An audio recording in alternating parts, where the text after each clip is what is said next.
اتنا بڑا سانحہ ہو گیا، اتنا بڑا سانحہ. کل ہم نے دیکھا کہ اس سانحے کو ڈسکس کرنے کے بجائے ایک ذاتی کلیشز جو تھے وہ ڈسکس کیے جا رہے تھے. خواجہ صاحب الزام لگا رہے تھے P T I per, P T I کی طرف سے الزام آ رہا تھا ان کی دوسری سائڈ پر.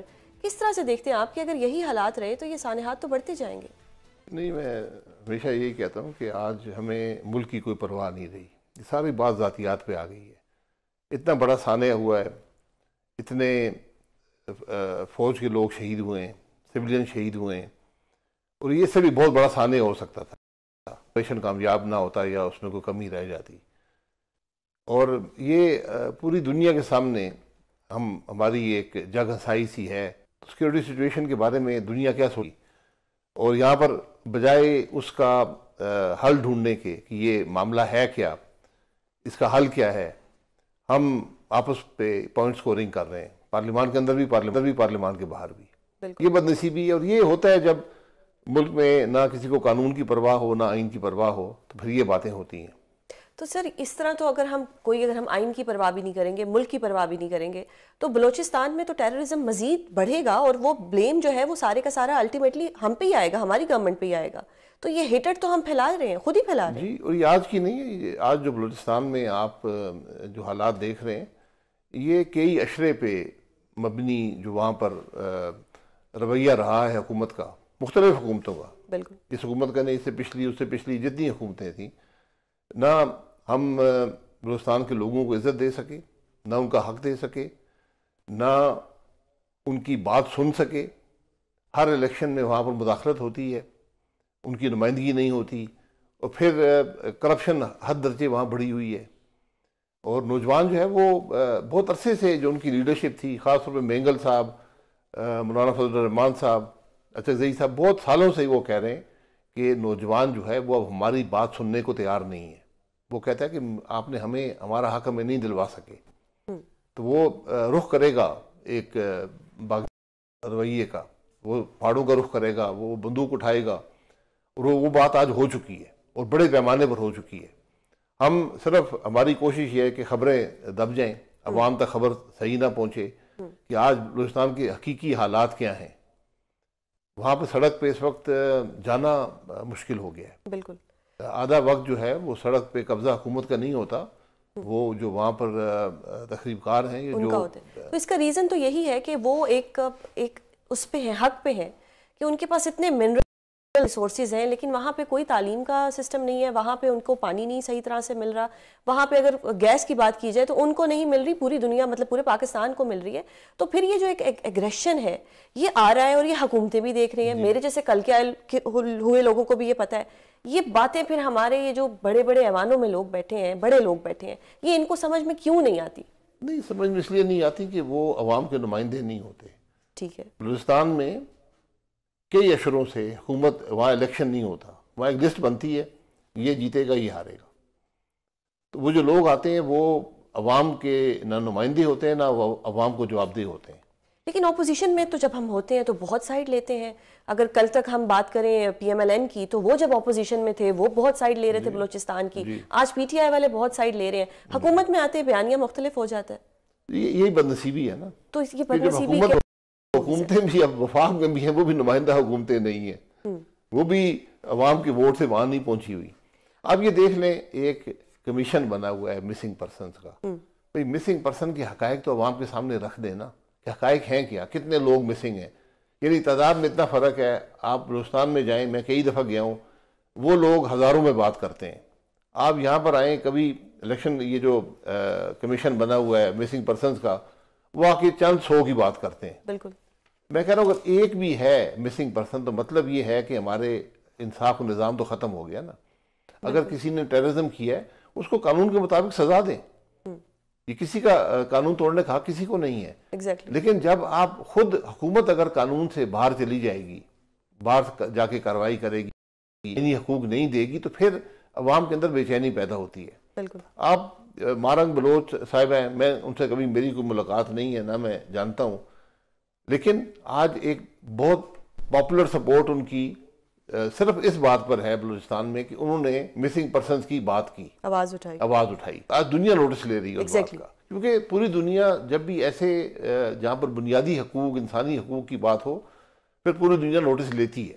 ہمیں ان باتوں کا احساس نہیں ہے کہ اس کا کیا اثر ملک پر، اس کی معیشت پر، ملک کے حالات پر کیا اثر پڑتا ہے. بڑا گہرا اثر پڑتا ہے، کیونکہ آج انسانی حقوق جو ہیں وہ آپ کی معیشت سے جڑے ہوئے ہیں. بالکل. جب دوسرے ممالک آپ کو ٹریڈ کنسیشن دیتے ہیں، اس میں سب سے بڑی جو فیکٹر ہوتا ہے وہ بنیادی اور انسانی حقوق کا ہوتا ہے. ایگزیکٹلی.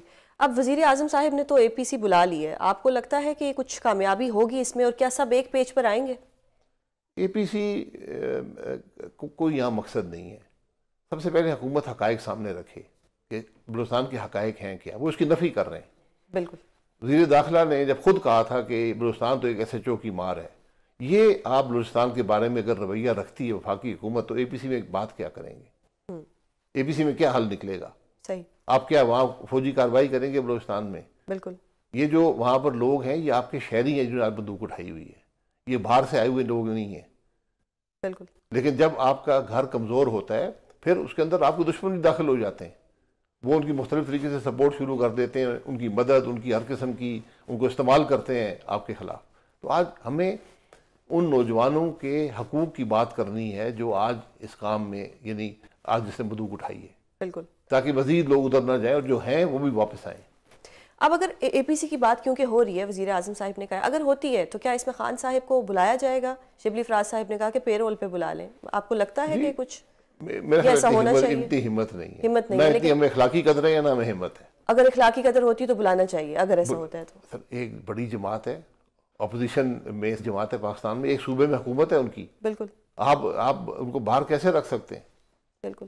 تو یہ اب ہمارے ملک میں جو دہشت گردی بڑھتی جا رہی ہے، مطلب کہ یہ چاہے پھر وہ کرم میں ہو مسئلہ، چاہے پھر بلوچستان کا مسئلہ ہو، چاہے پھر کے پی کے سائٹ پہ ہو، کل بھی بلوچستان میں دوبارہ بھی ہوا، یہ کبھی اس کی کچھ روک تھام ہوگی یا بس اب ہم اس کو ایزی ہو جائیں گے کہ ٹھیک ہے پہلے بھی تو ہوا تھا، ایک اور ہے، ایک اور صحیح، ایک اور صحیح؟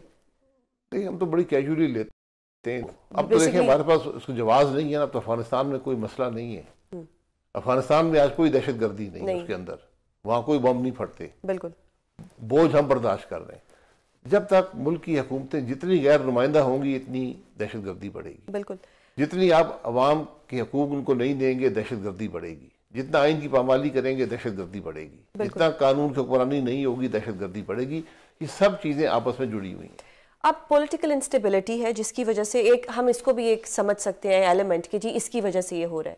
تو کیا حکومت اور اپوزیشن ابھی بھی ایک پیج پہ نہیں آئیں گے ملک کے لیے کہ اب یہ اتنا سب کچھ ہو رہا ہے، ہمارے نوجوان مارے جا رہے ہیں، آئے دن کوئی نہ کوئی نیا حادثہ ہو رہا ہے، یا یہ ابھی بھی بلیم گیم میں رہیں گے کہ تم فارم 47 والے، تم چور، تم ڈاکو، ہمارا وزیر اعظم یہ، ہمارا وہ، یا یہ اسی پہ ہی چلتا رہے گا؟ اسی پہ چلے گا.